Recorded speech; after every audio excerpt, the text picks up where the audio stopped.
Content king हो सकता है, लेकिन बिना डिस्ट्रीब्यूशन के वो बिना ताजपोशी वाला किंग बनता है, invisible, not accepted. 99% content fail होता है, लेकिन रीजन कंटेंट नहीं है, उसका डिस्ट्रीब्यूशन है। आज जो प्रॉब्लम्स हम फेस करते हैं वो ये नहीं है कि कंटेंट अच्छा बन नहीं रहा है, बहुत अच्छा कंटेंट बन रहा है, लेकिन प्रॉब्लम ये है कि वो कहीं दिख ही नहीं रहा है। तो फिर गोल घूम के हम उसी सवाल पे आके अटक जाते हैं कि क्या कंटेंट आपका ग्रोथ ड्राइव करता है या उसका डिस्ट्रीब्यूशन आपका ग्रोथ ड्राइव करता है।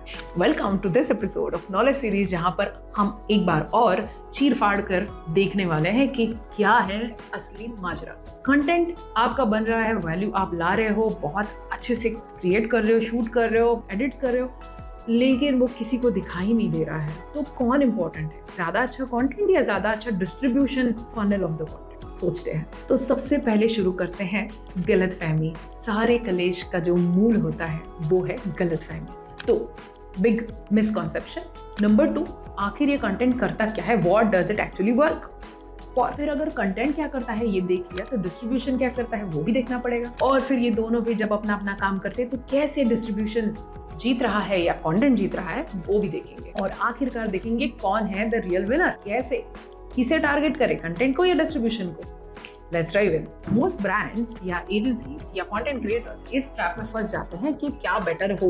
कंटेंट अगर बहुत अच्छा है, वैल्यू ड्राइव कर रहा है, तो we don't need to work on its distribution. अपने आप ग्रो करेगा, अपने आप लोगों तक जाएगा, एल्गोरिदम अपने आप सपोर्ट करेगा, क्योंकि you are bringing value to the table. सही बात है, बहुत अच्छी कल्पना है, लेकिन असल में ऐसा नहीं होता। Trust me, we have learned it the hard way. तो आप फोकस कर रहे हो good editing, good scripting, good design, और एक्सपेक्ट कर रहे हैं कि ग्रोथ आ जाए। आप वेट करते रहेंगे, लेकिन मिलेगा सिर्फ सन्नाटा, साइलेंस मेरे भाई, साइलेंस। तो ये तो हमने एस्टेब्लिश कर दिया कि मिसकंसेप्शन क्या है, गलतफहमी क्या है, हमारे कलेश का जड़ क्या है।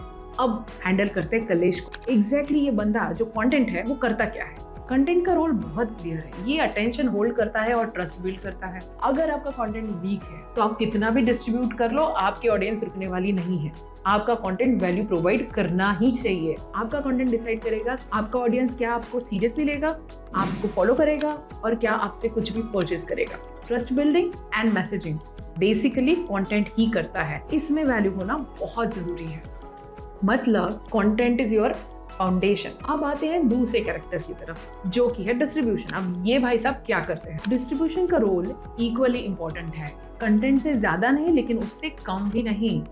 ऑफन इन भाई साहब को इग्नोर कर दिया जाता है। डिस्ट्रीब्यूशन इंश्योर करता है कि आपका कंटेंट करेक्ट लोगों के पास, राइट ऑडियंस के पास, राइट टाइम पर और राइट फॉर्मेट में पहुंचे। और let me give a disclaimer, इसमें सिर्फ पोस्टिंग नहीं आता, क्या क्या आता है वो भी बता रही हूँ। डिस्ट्रीब्यूशन इंक्लूड्स प्लेटफॉर्म का ऑप्टिमाइजेशन, कौन सा है, IG, FB, insta, YouTube, TikTok, blah blah, timing, are you reposting, cross posting on platforms, collaborations और पेड कैंपेन्स। सिंपल सी भाषा में कंटेंट बनाता है वैल्यू और डिस्ट्रीब्यूशन देता है विजिबिलिटी। अब जानते हैं कि हु इज विनिंग। देखो, आज की इकोसिस्टम में वैल्यू ड्रिवन कंटेंट की कोई कमी नहीं है, रादर ओवरलोड है। हर कोई बेस्ट ऑफ द कंटेंट लाना चाहता है with the help of AI tools, जिसके वीडियोस आप यहाँ पर देख सकते हो। We have a dedicated playlist for the same. और ऐसे कंटेंट बहुत ज्यादा की तादाद पर अवेलेबल है। आपको जेन्युइन, अच्छे, बहुत सुप्रीम ऑब्जर्वर्स के साथ कंटेंट मिल जाएगा। हर मिनट हजारों पोस्ट पब्लिश हो रहे हैं, बहुत पैसे कमा रहे हैं ये सारे प्लेटफॉर्म्स। तो फिर why the content is not winning? Problem कहाँ है? प्रॉब्लम आता है डिस्ट्रीब्यूशन की स्ट्रेटजी में। अगर आप करेक्ट कंटेंट पीस को करेक्ट टाइम पर, करेक्ट जगह पर, करेक्ट ऑडियंस के सामने रखते हो, तो परफॉर्मेंस ड्रामेटिकली चेंज हो जाता है। आपके डिस्ट्रीब्यूशन के चैनल्स, टाइमिंग्स, प्रेजेंटेशन एंड उनके फॉर्मेट्स एक एवरेज कंटेंट पीस को भी ग्रो करने में पुश करते हैं। वो सर्वाइव करेगा कि नहीं, ये उसकी वैल्यू डिसाइड करती है, लेकिन पुश डिस्ट्रीब्यूशन जरूर करता है। तो in this race definitely distribution is winning. और अगर आपका कंटेंट ही वीक है तो डिस्ट्रीब्यूशन उसे वीक करेगा ही। So all in all distribution is winning. और अगर आपका कंटेंट ग्रेट है और फिर भी फेल हो रहा है तो डेफिनेटली आपका डिस्ट्रीब्यूशन वीक है। By default distribution is winning this race. तो फिर कंक्लूजन क्या है? अगर रेस डिस्ट्रीब्यूशन जीत रहा है तो क्या सिर्फ वही जरूरी है? बिल्कुल नहीं। Combination my friend, the combination is something that makes the magic happen. अगर आपका कंटेंट वीक है, अगर आपका कंटेंट वैल्यू ड्रिवन नहीं है, आप कितना भी पुश कर लो, इनिशियल ग्रोथ के बाद सीधा डाउन दिखेगा आपको आपका ग्रोथ चार्ट। लेकिन अगर आपका कंटेंट बहुत स्ट्रांग है, अच्छा है, वैल्यू ड्रिवन है, लेकिन आपको जैसी चाहिए वैसी ग्रोथ नहीं दिख रही, तो डिस्ट्रीब्यूशन कम पड़ रहा है। इसलिए इन दोनों को सही प्रमाण में लेना बहुत जरूरी है। Content gets your respect and distribution gets you visibility. अगर आप इन दोनों में से किसी एक पर ही फोकस कर रहे हो तो या तो सिर्फ क्लिक्स मिलेंगे, विजिबिलिटी नहीं, या रीच मिलेगी तो क्लिक्स नहीं। रियल ग्रोथ तब होगा जब ये दोनों साथ में काम करेंगे। अब आते सबसे इंपॉर्टेंट चीज की तरफ, practical framework for the brands.